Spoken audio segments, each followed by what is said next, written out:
सुबह 10 बजे से लेकर 11 बजे के बीच उपस्थित हूं आप सबके सामने। आज जिनकी कुंडली लेकर के आया हूं, इनका नाम ऋतुज है और ये कुंडली मेरे पास आई है दुबई से। इनका जन्म भी दुबई में ही हुआ है। इनकी बात और इनकी कुंडली पे आने से पहले, जैसा कि आप लोग जानते हैं, मैं सबसे पहले मनुस्मृति की बात करता हूं, क्योंकि लोग मनुस्मृति को नहीं पढ़ना चाहते थे। वो धर्म में, वो ब्रह्म में, वो भगवान में, वो शास्त्रों में और उनसे बंध करके नहीं रहना चाहते थे। इस वजह से इसका किस तरीके से इसका खंडन किया जा सके, उनका ध्यान इस पे हमेशा ही जाता रहा। पर वस्तुतः उनके दिमाग में एक छोटी बात डाली गई थी। आज मैं आपको एक शब्द से मिलाने जा रहा हूं। वो शब्द है ब्रह्म। मैंने आपको भगवान के बारे में चर्चा करी थी, भगवान क्या है। मैंने आपको मनु के बारे में चर्चा करी थी, मनु कौन है, किसे मनु कहा जाता है, मनु कौन हुए थे, क्यों उन्हें मनु कहा गया था, भगवान को भगवान क्यों कहा गया, है ना। आज बात ब्रह्म की है। ब्रह्म किसे कहा जाता है? स्मृति ग्रंथों में भगवान शब्द पे मैंने जो बात कही थी, भगो अस्ति यस्य स भगवान, ऐसा। पर बात यहां पे ब्रह्म की है। अब ब्रह्म किसे कहते हैं, है ना, सच्चित आनंद, और जो तीनों गुणों से मुक्त हो चुका है, सात्विक, राजसिक और तामसिक, जिसके ऊपर किसी भी गुणों का कोई वो प्रभाव नहीं है। न तो वो सात्विक प्रभावों से युक्त है, न तो वो तामसिक है और न तो राजसिक है। पर ब्रह्म शब्द के बारे में एक बात कही गई है, इज्याचार दमान हिंसा दानम स्वाध्याय कर्म च अयम तु परमो धर्म यत् योगे नात्म दर्शनम। और एक शब्द यहां और भी लिखा गया है जिसका अर्थ होता है, आप लोग बहुत अच्छी बात जानते हैं, ये बहुत प्रचलित है एक शब्द ब्रह्मसूत्र का, अथातो ब्रह्म जिज्ञासा। और इसका अर्थ है, मैं आपको ये आपके ही लेवल पे आकर के समझाऊंगा अगर, तो यहां सीधी बात लिखी गई है कि इस जगत की जिसके द्वारा सृष्टि, जिसके द्वारा स्थिति और जिसके द्वारा प्रलय हो जाए, और जो इसका कर्ता है, जो ये करने वाला है, वही ब्रह्म है। जिसने इस सृष्टि को बनाया, सुंदर वृक्ष, बाग बगीचे, उपवन, जीव जंतु, कीट पतंग, सब कुछ कोई तो बनाने वाला होगा ना। क्योंकि मैं अगर हूं तो मुझे बनाने वाला कोई है। जो मुझे बनाया है उसको किसने बनाया, जो उसको बनाया उसको किसने बनाया। तो एट द एंड आप एक कोर पे पहुंचते हैं जहां आपको यह पता चलता है कि सबका क्रिएटर एक है, वही ब्रह्म है। जिसने सृष्टि को बनाया, जिसने सृष्टि को संचालित किया, उसके नियम बनाए, उसके पद्धतियों से हमारा परिचय कराया धर्मशास्त्रों के रूप में, और उसके बाद हमें यह बताया कि चलो अब तेरी आयु खत्म हो गई, मैं अपनी ही बनाई सृष्टि का फिर से लोप कर देता हूं, उसका निलय कर देता हूं, और इस वजह से मैं ये काम करूंगा तो मुझे रुद्र कहा जाएगा और मैं शिव ही बन जाता हूं, मैं स्वयं को शिव बना लेता हूं। अरे पंच महादेव होते हैं ना, सूर्य, भगवान नारायण, माता दुर्गा, आदिदेव गणेश जी, और फिर तो ये पंच महादेवों में से सूर्य, भगवान नारायण, भगवान भोलेनाथ, गणेश जी और माता दुर्गा, शक्ति की संचालिका, तो ये पांचों देव हैं जो आदि देव हैं। वो कोई किसी से बड़ा नहीं और कोई किसी से छोटा नहीं, और सब संपूर्ण माने जाते हैं। और पांच ही ऐसे हैं जो सब जगह इनके ही स्वरूप बदलते रहे हैं, इन्होंने ही अवतार लिया है, कभी किसी के रूप में, कभी किसी के रूप में। तो तात्पर्य मेरा यह है कहने का कि ये वही ब्रह्म है जो एक ही है और बिल्कुल ही कालातीत है, जो काल से भी परे है। अब आइए, ब्रह्म को तो आपने जान लिया ना। जानना इतना आसान नहीं है, ये सिर्फ उनकी परिभाषा है कि आपके दिमाग में भगवान शब्द किसे कहते हैं और ब्रह्म किसे कहते हैं, ये आपको स्पष्टतया पता चल सके कि जो संपूर्ण प्रकार के गुणों से, सात्विक, राजसिक, तामसिक, और जो इस सृष्टि का संचालन करता हो, जो इस सृष्टि को बनाता हो, और जो इस सृष्टि को निलय करने की क्षमता जिसके पास है, वही ब्रह्म है। परिभाषा मिल गई।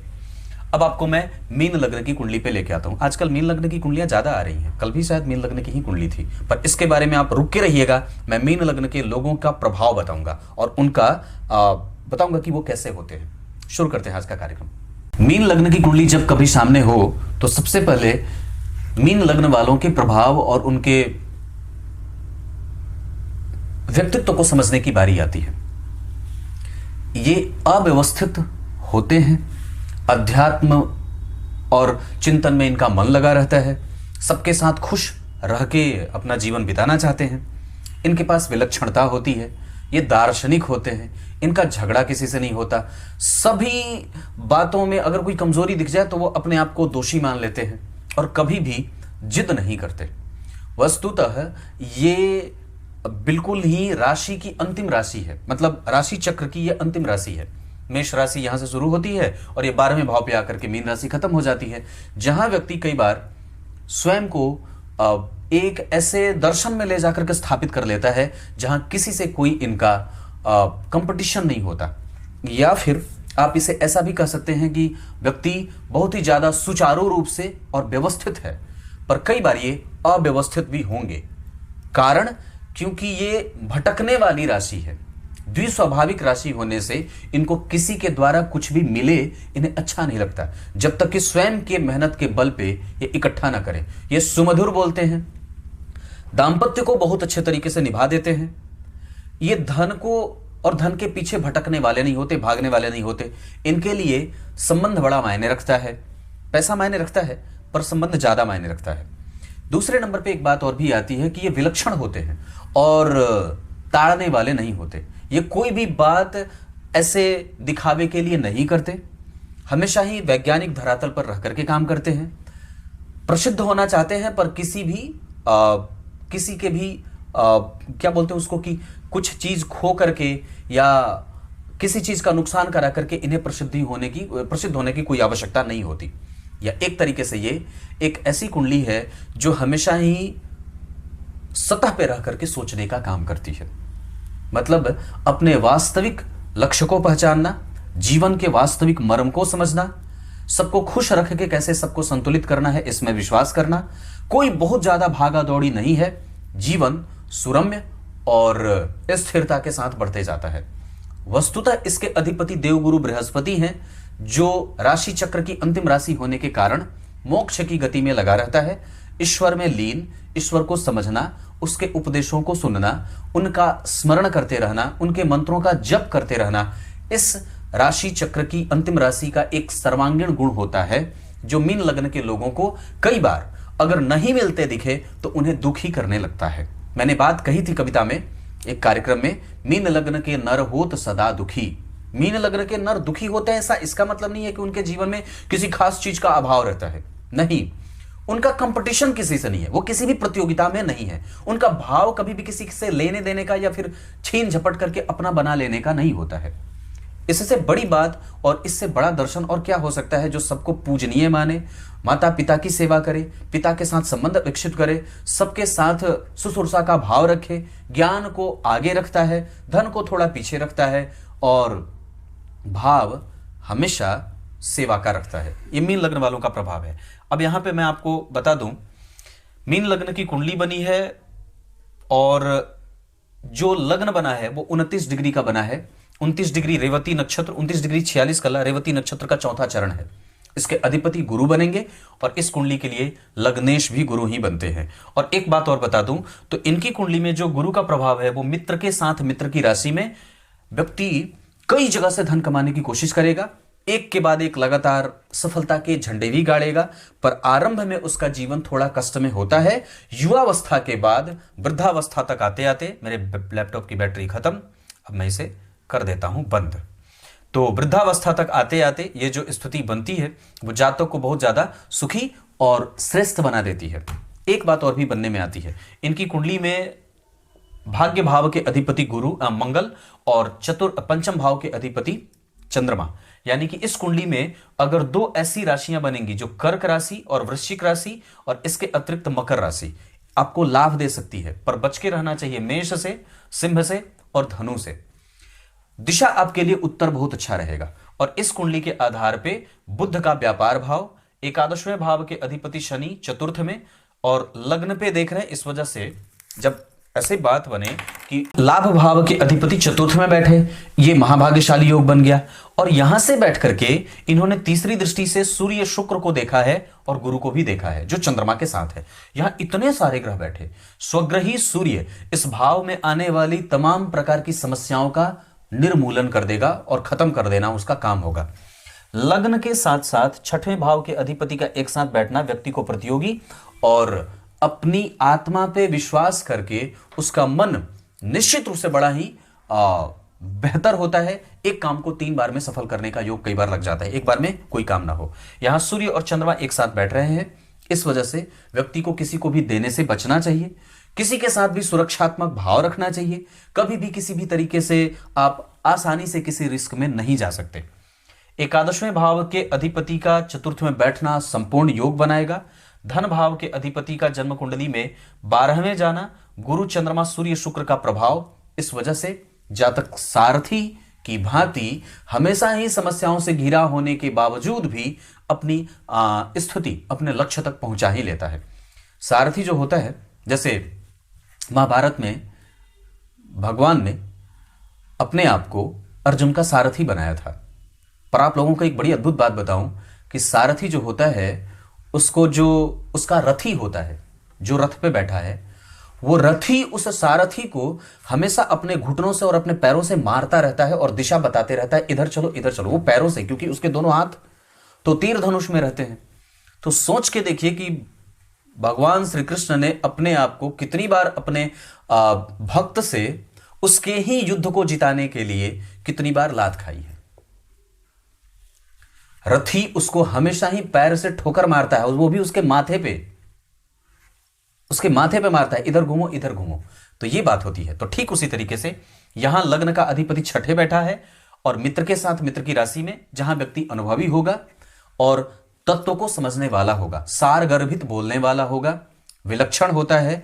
और केंद्र में पापक ग्रह बैठा, एकादशवें और 12वें भाव का अधिपति, माता के साथ संबंध बहुत अच्छे बने, इसका ध्यान रखना चाहिए। कई जगह से धन कमाने का योग बना है। धन शेयर सट्टेबाजी लॉटरी आदि में बहुत ज्यादा न लगाएं। हालांकि एक बात बता दूं, जो बुध है वो इनको कहीं ना कहीं से तिकड़मी बना करके पिता का, माता का, पत्नी का, दाम्पत्य का, संतान का, इन सब का सुख व्यक्ति को मिल जाता है। जीवन में कमी नहीं रहती है। जैसे जैसे व्यक्ति आगे बढ़ेगा वैसे वैसे संपूर्णता को प्राप्त करता जाएगा, क्योंकि दशमांश कुंडली में बुध के साथ मंगल व्यक्ति को क्रिएटिविटी देंगे। और यहां पे मंगल की दृष्टि अपने भाव पे, चंद्रमा जन्म कुंडली में यहीं बैठे हैं और कम से कम दशम भाव का अधिपति यहां बैठ करके पिता को भी बहुत ही ज्यादा धनवान और संपूर्ण बना देता है। लग्न के अधिपति का चतुर्थ में जाना, मित्र से दृष्ट होना, यह सूर्य और चंद्रमा का संबंध यहां जातक को विलक्षण और कई देशों में घूम करके अपनी शिक्षा पूरी करने वाला, क्योंकि एकादशवें भाव के अधिपति यहां देखिए मंगल जन्म कुंडली में उच्च के बैठे बुध के साथ, यहां पे भी एकादशवें भाव के अधिपति मंगल जन्म कुंडली में बैठे हैं विदेश भाव में। ये भाग्य भंग योग लगाने के साथ साथ व्यक्ति को विदेश गमन, बाहर से शिक्षा पूरी करने वाला और बहुत ज्यादा विलक्षण धनी बनाएगा, क्योंकि मंगल बुध के साथ उच्च के मंगल, यहां पे मंगल दिग्बली, यहां पे भाग्य भाव के अधिपति अपनी उच्च की राशि को भोग करके निकले हैं, गुरु से दृष्ट है। जरा विचार करिए तो लग्न के अधिपति गुरु, भाग्य भाव के अधिपति मंगल और पंचम भाव के अधिपति चंद्रमा, संतान से कभी कभी दूरी बनेगी, लेकिन व्यक्ति किसी भी स्थिति में अपने तत्वों को समझने वाला होता है और उसकी लड़ाई किसी से भी नहीं होती है। आप कभी भी अपने आप को किसी के साथ कंपटीशन और कंपेयर में मत रखिएगा, यही आपके जीतने का सबसे प्रबल कारण बनेगी। आपकी कुंडली के हिसाब से आप अपने जन्म स्थान से उत्तर दिशा की यात्रा कभी भी कर सकते हैं। दिन गुरुवार का बहुत अच्छा रहेगा, अंक 3 बहुत अच्छा रहेगा। कोई भी काम करना हो, पुष्य, पुनर्वसु, इस कुंडली के आधार पर अनुराधा, और एक नक्षत्र जो बहुत बढ़िया बनेगा वो रेवती बनेगा। इसके साथ साथ आपकी कुंडली में मघा नक्षत्र भी कई बार अच्छा परिणाम दे सकता है।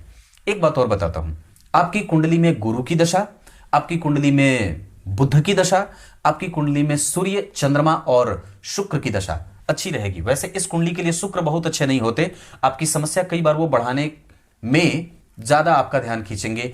आपको कई बार लोग आपके रास्ते में ऐसे भी आएंगे, जैसे शुक्र और मंगल का प्रभाव जो दिखा रहा है उसके आधार पर आपके पास अनुभव है, पर कई बार ये सारी चीजें होने के बावजूद भी व्यक्ति कई बार गलती कर बैठता है और बाद में पश्चाताप करता रहता है। आपकी साहस, आपका बल और आपका पराक्रम लड़ करके जीत लेना आपके बेहद करीब है, पर फिर भी आपको लड़ने की कभी आवश्यकता नहीं पड़ेगी। आपका ज्ञान ही सर्वोत्तम होगा और उसी के बल पे आप आगे बढ़ जाएंगे।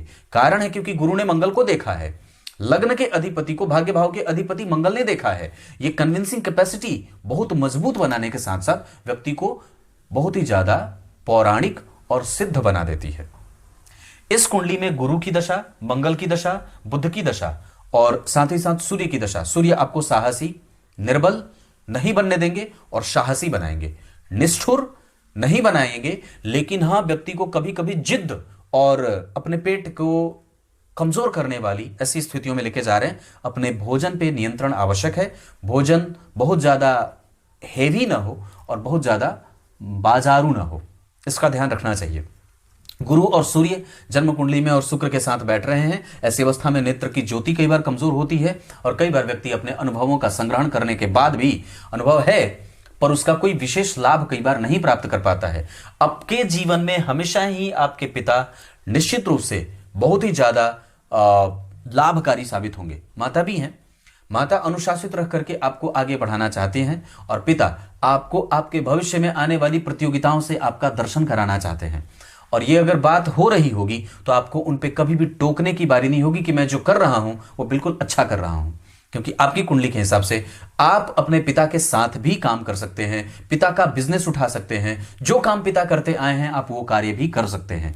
आपकी कुंडली में पूर्वजों के साथ जुड़ करके काम करने का योग लगा है और यह कुंडली कर्म क्षेत्र के मामले में बहुत ही विलक्षण होगी। धन भाव के अधिपति का 12वें जाना विदेश से और खर्च करने वाला बना देता है। सुंदर परिधान, सुंदर वस्त्र, सुंदर खुशबूदार कपड़े और खुशबूदार सेंट परफ्यूम जो बोलते हैं वो सब व्यक्ति इस्तेमाल करता है और कई लोगों के संपर्क में आता है। आपके जीवन में बहुत सारे लोग आपके पथ को भटकाने का काम करना चाहेंगे। यही आपकी कुंडली के लग्नेश के 6वें भाव में बैठने का एक दुर्गम परिणाम हो सकता है जिसको बचने की आवश्यकता होगी। शनि की दृष्टि 4th भाव में बैठ करके 6वें भाव पे ये कई बार आपके और आपके पिता को सरकार से लाभ दिलाए। जहां कहीं भी व्यक्ति जाता है उस देश की सरकार आपके साथ खड़ी रहती है और वहां का लाभ आपको मिल जाता है, वहां की योजनाओं का और उसके कागजात जो भी बनते हैं यहां के लिए सामान्य और यहां के लिए आपको आयु देने वाली और आपको गंभीरता देने वाली, साथ ही साथ आपकी विलक्षणता। आप अपनी बात बहुत ही सरलता से और बहुत ही मजबूती से रख सकते हैं। अनुभवी हैं, गंभीर हैं, पेट के रोगी हैं, इस वजह से इन सब चीजों का ख्याल रखना होगा। ये कुंडली लग्न के अधिपति के 6वें मंगल से दृष्ट, इस वजह से पूर्वजों का आशीर्वाद मिला है। धन भाव के अधिपति का 12वें पर गुरु से दृष्ट, धन भाव भी गुरु से दृष्ट है। इस वजह से व्यक्ति सत्कर्म से युक्त होकर के श्रेष्ठ कर्म के द्वारा ही धन कमाएगा, कभी भी गलत और गंदे चीजों से धन नहीं कमाएगा। 3य भाव के अधिपति का 6वें में जाना ये परेशानी देने वाले बन सकते हैं। इस वजह से शुक्र की दशा में अपने घर, अपनी पत्नी, अपने दाम्पत्य और अपने पराक्रम को बहुत ही ज्यादा एनालिटिक व्यू के साथ देखने की बारी होगी। मतलब उस पर ऑब्जर्वेशन रखना होगा, उस पर ध्यान देने की बारी होगी। आप एनालाइज करिएगा तब जाकर के कोई निर्णय लीजिएगा। शुक्र की दशा में 4th भाव के अधिपति बुध जन्म कुंडली में अपने भाव से 4 घर आगे, ये माता, आपका व्यवहार, आपकी जो विलक्षणता है, आपके अंदर जो बुद्धि का बल है, आपके पास जो ज्ञान का बल है और आपके पास जो नारायण की भक्ति है, जो माता के प्रति भाव है, वो सब सकारात्मक होगा। 5म भाव के अधिपति 6वें में, 6वें भाव के अधिपति के साथ, इस वजह से दूर देश जाकर के और कई बार व्यक्ति को अपने जन्म स्थान से दूर जाकर के ही सफलता मिलती है, ऐसा भी देख रहा हूं। 6वें भाव की स्थिति बहुत अच्छी है। ये आपको साहसी, निडर और बलवान बनाएंगे, साथ ही पेट के रोगी और कई बार अपने जिद पे अड़ जाने वाला बनाएंगे। तो ऐसी कोई भी बात जिद पे अड़ने वाली होगी तो निश्चित रूप से आप अपने पिता के तरफ जा सकते हैं, जो पिता का है। ये भाव ठीक बना। इस भाव की स्थिति आपके जीवन में कई बार भोग और ऐश्वर्य के प्रति आपका ध्यान खींचेगी और कई बार आपको बहुत ज्यादा अनुभवी भी बनाएगी। नवम भाव की स्थिति आपकी कुंडली में 12 में, जाइए, विदेश जाइए, बाहर से संपर्क रखिए, उच्च शिक्षा के लिए बाहर जाइए। आपकी कुंडली में मैनेजमेंट वगैरह का योग बहुत अच्छा है, आपकी कुंडली में मार्केटिंग बहुत अच्छी है, आपकी कुंडली में चीज़ों को संभालना बहुत अच्छे तरीके से आ रहा है, और आपकी जो कैपेसिटी है कम्युनिकेशन की वो बहुत अच्छी है। दशम भाव बहुत अच्छा बना, इस भाव के अधिपति इसको देख रहे हैं। भाग्य भाव के अधिपति से धर्म कर्माधिपति, ये सर्वश्रेष्ठ योग होता है। धर्म भाव के अधिपति मंगल ने दशम भाव के अधिपति गुरु को देखा है, ये सर्वोत्कृष्ट केंद्र त्रिकोण कहें, धर्म कर्माधिपति कहें, जो कहना चाहते हैं, ये लाभदायक ही है। अगर मंगल 12 में नहीं जाते तो और भी ये बात अच्छी हो जाती, हालांकि ये आपको जन्म स्थान से दूर रखने के लिए मजबूर भी करेगी, क्योंकि यहाँ पे चतुर्थ स्थान में शनि बैठे हैं ना, एकादशवां भाव और 12वें भाव के अधिपति शनि जन्म कुंडली में, आपकी कुंडली में एकादशवें भाव से वो विलक्षण योग लगा रहे हैं, धन प्राप्ति का योग बना रहे हैं। शनि की दृष्टि नौकरी देगी, पर कई बार आपको पेट की रोगी बनाने के साथ साथ मांसपेशी और हृदय क्षेत्र को कमजोर ना करने वाली स्थिति में लेके जाए, कमजोर ना हो इसका ध्यान रखना होगा। हमेशा ही अपने हृदय क्षेत्र को, माथे का दर्द और बालों की समस्या, पेट की समस्या, हड्डियों में बीमारी आदि आदि चीजें होती रहती हैं, इसका ध्यान रखना चाहिए। ये बातें मैंने इतनी बताई, कुछ पूछना होगा मुझे पूछ लीजिएगा। एक बात और बताता हूं, नवमांश कुंडली में चंद्रमा का यहां बैठना, जो त्रिकोण के अधिपति हैं सूर्य और शुक्र के साथ, यहां पे कई बार व्यक्ति को पत्नी से प्रेम कम मिलता है, इस वजह से विवाह बिना मिलाए ना करिएगा। कुंडली संपूर्ण होगी, दाम्पत्य में विस्तर का सुख संपूर्ण मिलेगा। बुध के साथ यहां मंगल के बैठने के कारण व्यक्ति के दाम्पत्य में जुड़ने के बाद उसका भाग्य बढ़ेगा, क्योंकि सप्तम भाव के अधिपति भाग्य भाव के अधिपति के साथ और केंद्र में चंद्रमा बैठे हैं, जो व्यक्ति को दाम्पत्य में सुखद एहसास करा रहे हैं। पर गुरु कहां है? गुरु आपकी कुंडली में सप्तम भाव को देख रहे हैं, और ये गुरु भाग्य भाव को भी देख रहे हैं, और ये गुरु भाग्य भाव के अधिपति को भी देख रहे हैं, और ये इस कुंडली के लग्नेश होकर के तीसरे भाव में बैठे हैं, जो कई बार विलंब से विवाह का योग या मेहनत करके कई बार व्यक्ति को धर्म प्राप्त होता है। पत्नी के साथ कभी भी बकझक और बहस ना करें, और हो सके तो पूजा पाठ में विश्वास निश्चित रूप से बना करके रखें। यह कुंडली 3 बार हनुमान चालीसा के पाठ से मजबूत होगी। देवी दुर्गा के मंदिर का दर्शन, हनुमान चालीसा का पाठ, इसके अतिरिक्त गणेश संकटनाशक स्तोत्र का पाठ भी अवश्य करना चाहिए। इतनी सी बात है, सोचा आपको बता दूं। तब तक के लिए बहुत बहुत नमस्कार।